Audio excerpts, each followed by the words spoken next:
ಆತ್ಮೀಯ ಬಂಧುಗಳೇ, ಶ್ರೀರಾಮಚರಿತಮಾನಸ ಅಯೋಧ್ಯಾಕಾಂಡ. ಇದರಿಂದ ಇವತ್ತು ಚೌಪಾಯಿಗಳು ಮತ್ತು ದೋಹೆನ ತಿಳ್ಕೊಳ್ಳೋಣ. ರಾಮ ಶೈಲ ಶೋಭಾ ನಿರಖಿ ಭರತ ಹೃದಯ ಅತಿ ಪ್ರೇಮೋ ತಾಪಸ ತಪ ಫಲ ಪಾಯಿ जिमि सुखी सिराने नेमो तब केवट ऊंचे चढ़ी धाई कहेवु भरत सन भुजा उठाई नाथ देख यही बिटप बिसाला पाकरि जंबु रसाल तमाला जिन्ह तरुबरन्ह मध्य बटु सोहा मंजु बिसाल देखी मनु मोहा नील सघन पल्लव फल लाला अबिरल चाह सुखद सब काला मानहु तिमिर अरुणमय राशि बिरची विधि संखेली सुषमा सी ये तरु सरित समीप गोसाई रघुबर परन कुटी जह छाई तुलसी तरुबर विविध सुहाये कहूँ कहूँ सिय कहूँ लखन लगाये बट छाया ಬೇದಿಕಾ ಬನಾಯಿ ಸಿಯ ನಿಜ ಪಾನಿ ಸರೋಜ ಸುಹಾಯಿ. ಇವು ಚೌಪಾಯಿಗಳು ಮತ್ತೆ ದೋಹೆ. ಈಗ ಇದರ ಅರ್ಥವನ್ನ ತಿಳ್ಕೊಳ್ಳೋದಕ್ಕೆ ಪ್ರಯತ್ನ ಮಾಡೋಣ.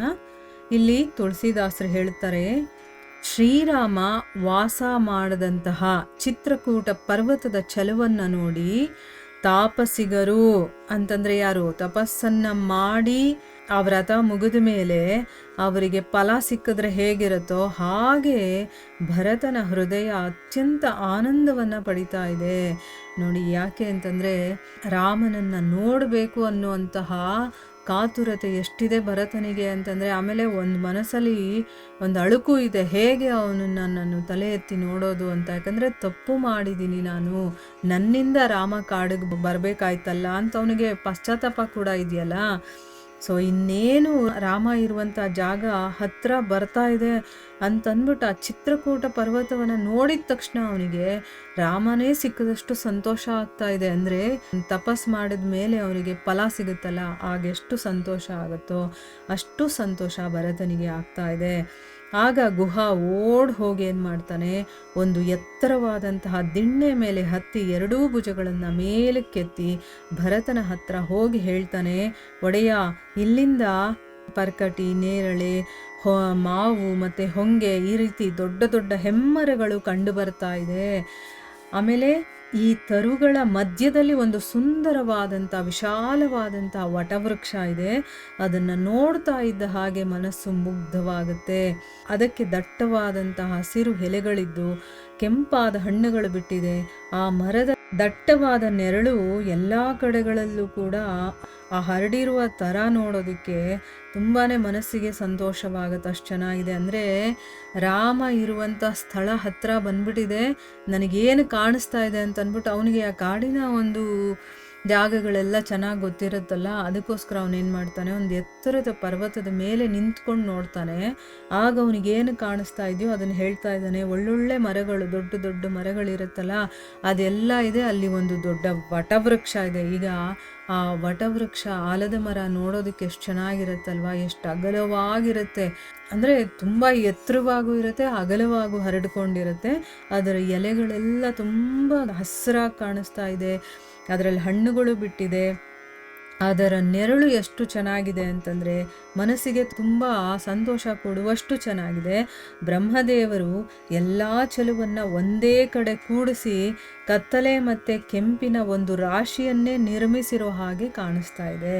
ಅಂದರೆ ಈಗ ಆ ಮರದ ನೆರಳಿನ ಕಾರಣದಿಂದ ಅಲ್ಲಿ ತುಂಬ ಬೆಳಕಿಲ್ಲ, ನೆರಳಿರೋದ್ರಿಂದ ಕತ್ತಲೆ ಥರ ಕಾಣಿಸ್ತಾ ಇದೆ. ಮತ್ತು ಅದರ ತುಂಬ ಹಣ್ಣು ಬಿಟ್ಟಿದೆಯಲ್ವಾ, ಕೆಂಪಾಗಿ ಹಣ್ಣು ಕಾಣಿಸ್ತಾ ಇದೆಯಲ್ಲ, ಅದು ಹೆಂಗೆ ಕಾಣಿಸ್ತಾ ಇದೆ ಅಂತಂದರೆ ಕತ್ತಲೆ ಮತ್ತು ಕೆಂಪು ಎರಡೂ ರಾಶಿಗಳನ್ನು ಒಂದೇ ಸರಿ ನಿರ್ಮಾಣ ಮಾಡಿದ್ರೆ ಹೇಗಿರುತ್ತೆ ಹಾಗೆ ಕಾಣಿಸ್ತಾ ಇದೆ. ಸ್ವಾಮಿ, ಈ ಮರಗಳಿದೆಯಲ್ಲ ಇದು ನದಿ ತೀರದಲ್ಲೇ ಇದೆ. ಅಲ್ಲೇ ಶ್ರೀರಾಮನ ಪರ್ಣ ಕುಟೀರ ಕೂಡ ಇದೆ. ಅಲ್ಲಿ ಅನೇಕ ತುಳಸಿ ಗಿಡಗಳೆಲ್ಲ ಕಾಣಿಸ್ತಾ ಇದೆ. ಈಗ ಯಾರು ಪೂಜೆ ಪುನಸ್ಕಾರ ದೇವರು ಅಂಥದ್ದನ್ನೆಲ್ಲ ನಂಬ್ತಾರೋ ಅವ್ರು ತಾನೇ ತುಳಸಿ ಗಿಡನೆಲ್ಲ ಹಾಕ್ಕೊಳ್ಳೋದು.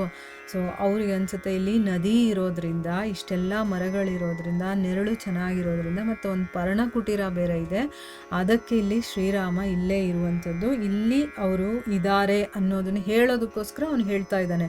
ಮತ್ತು ತುಳಸಿ ಗಿಡಗಳು ತುಂಬ ಚೆನ್ನಾಗಿ ಕಾಣಿಸ್ತಾ ಇದೆ, ಅದನ್ನೆಲ್ಲ ಸೀತೆ ಮತ್ತು ಲಕ್ಷ್ಮಣ ಅಲ್ಲಲ್ಲಿ ನೆಟ್ಟಿರ್ತಾರೆ. ಆ ಆಲದ ಮರದ ಬುಡದಲ್ಲಿ ಸೀತೆ ತಮ್ಮ ಕೈಗಳಿಂದನೇ ಒಂದು ಸುಂದರವಾದಂಥ ಒಂದು ವೇದಿಕೆಯನ್ನು ನಿರ್ಮಾಣ ಮಾಡಿದ್ದಾರೆ ಅಂತಂದ್ಬಿಟ್ಟು ಅವನಿಗೆ ಕಾಣಿಸ್ತಾ ಇದೆಯಲ್ಲ ಅದನ್ನು ಹೇಳ್ತಾನೆ. ವೇದಿಕೆ ಅಂತಂದರೆ ಕೂತ್ಕೊಂಡು ಸತ್ಸಂಗ ಅದು ಮಾತಾಡೋದಕ್ಕೆ ಎಲ್ಲದಕ್ಕೆ ಬೇಕಲ್ವಾ, ಅದಕ್ಕೆ ಆ ಆಲದ ಮರದ ಕೆಳಗಡೆ ಒಂದು ವೇದಿಕೆಯನ್ನು, ಅಂದರೆ ಕೂತ್ಕೊಳ್ಳೋದಕ್ಕೆ ಹುಲ್ಲು ಮತ್ತು ಇನ್ನೂ ಬೇರೆ ಬೇರೆ ಕಡ್ಡಿಗಳು ಎಲ್ಲ ಹಾಕಿ, ಅದ್ರ ಮೇಲೆಲ್ಲ ಹುಲ್ಲು ಹಾಕಿ ಎಲೆಗಳು ಹಾಕಿ ಸ್ವಲ್ಪ ಮೆತ್ತಗಿರೋ ಥರ ಎಲ್ಲರೂ ಆರಾಮಾಗಿ ಕೂತ್ಕೊಳ್ಳೋಕ್ಕಾಗಬೇಕು, ಆ ರೀತಿಯ ಒಂದು ವೇದಿಕೆಯನ್ನು ಸೀತೆ ಸಿದ್ಧಪಡಿಸಿದ್ದಾಳೆ ಅಂತಂದ್ಬಿಟ್ಟು ಇಲ್ಲಿ ದೂರದಿಂದ ನೋಡಿ ಗುಹ ಭರತನಿಗೆ ಹೇಳ್ತಾ ಇದ್ದಾನೆ. ಇಲ್ಲಿಗೆ ನಾವು ನಿಲ್ಲಿಸೋಣ. ಹರೇ ಕೃಷ್ಣ.